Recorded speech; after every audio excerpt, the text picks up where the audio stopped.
Y'all are getting me in my full glory tonight. I was answering comments, and KarolMolpus, I'll have her name on the video. She asked me a question, and I typed it out on one thing so then I could answer for y'all. And it was, how old were you when you decided to change your diet? So I was 47. Yeah, 47. Because then if I've been doing it 4 years, 51, 50, 49, 48%. Yeah. I was 47, Carol, whenever I first started this weight loss journey, and I'm 51 now. What was the last straw? Well, I had already tried keto 2 years before. I started this time in 2019. I had started 2 years before, and I knew it worked. And my mom had offered to help pay for weight loss surgery, but my insurance didn't cover it. So then I kind of felt guilty about, the thought of her offering to pay for me to have surgery and the fact that I couldn't lose weight. And then I just kind of started seeking out things. And in 2019, there were some, people out there that are still out there now, but I found some good people to follow and some keto channels. And I'd always heard that, not always, but I knew that, having polycystic ovarian syndrome, that I needed to do low carb. And I knew Atkins worked in the past. And so this time, I was on a CPAP, I was on an antidepressant, I was taking diuretics. If I went out to eat, like at a fast food restaurant, I would get a lot of food. And then as soon as I got done eating, I would have to take a diuretic just so I could breathe, because it was just so much congestion after eating that food. And did I say CPAP? I was on CPAP. My eczema was out of control. Diuretic, high blood pressure. So I was on blood pressure medicine.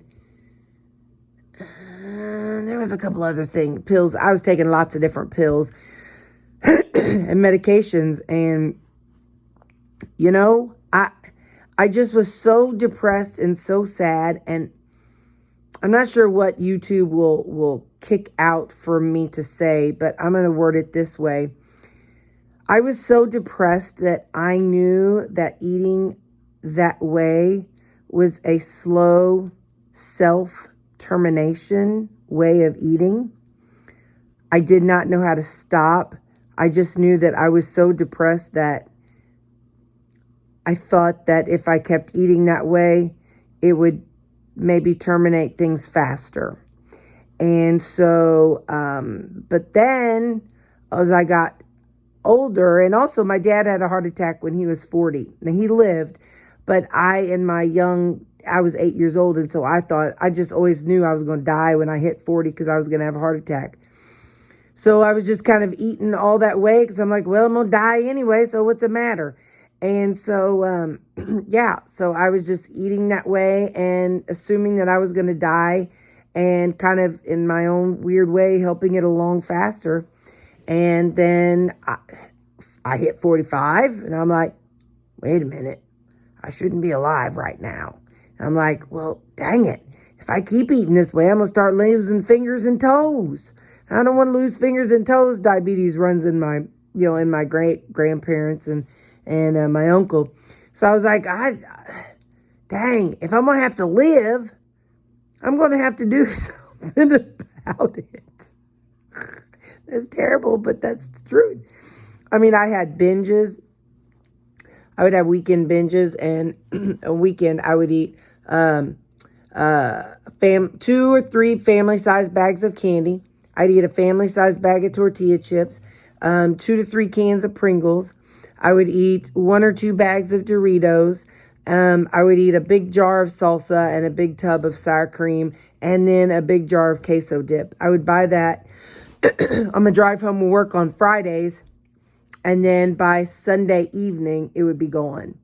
And so that's how I was living my life. And I just was like, yeah, I can't keep doing this. So I just decided, okay, well, it's time to live.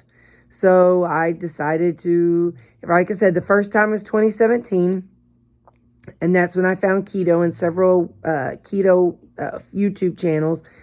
I can read and write. I mean, I do every day at my job, but I'm not somebody who likes to sit and read blogs and stuff.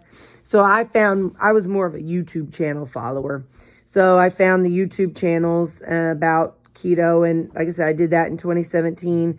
And so it worked. I lost 45 pounds. Then I fell and broke my ankle. And then I had a ovary that was twisting, and so it was causing ovary pain. So I had surgery on my ovary. I didn't have to have surgery on my ankle. I just broke it. But then I was, had a walking boot for a while. And then I had, like I said, then I had to have ovary surgery. And so, both of those things kind of messed up my eating. And then I was like, I done met my deductible, and I knew I had bad carpal tunnel. So I had carpal tunnel in my right hand and then my left hand. And so that was 2017 was a rough year.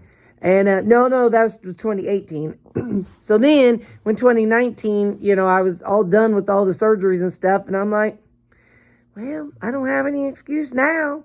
Because, I can't, but, whenever all that stuff was going on, I was just ordering food, like people delivering food and stuff. And so I couldn't really get up and cook. And so it was just fast, microwavable food. So anyway, in 2019, it was like, all right, well, this is it. I better get my act together if I want to keep my fingers and toes. So that's what I did. And so that was kind of the last straw. And I would say, I think after about 3 months, I was able to get off the antidepressant. And then, I don't remember, maybe about 6 to 9 months, maybe, I was able to get off my blood pressure medicine. And just slowly was able to get off all my medication. Except now I do take a half of an allergy tablet and two magnesium every night. Not that everybody else should, it's just what I do. So that's what I take right now. So I got off a whole ton of medications.